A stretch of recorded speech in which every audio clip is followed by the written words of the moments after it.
Hello, this is Brian at Front Range Home Inspections. We're up in an attic today. We were hearing some noise from outside and the rooms below.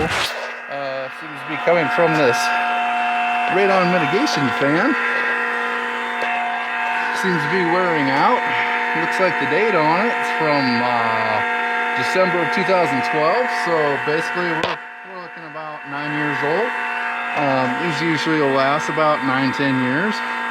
About time to replace it. Usually about a $150 $200 item, and then that's not including labor, but easily replaceable. Plugs in and has a couple of clamps.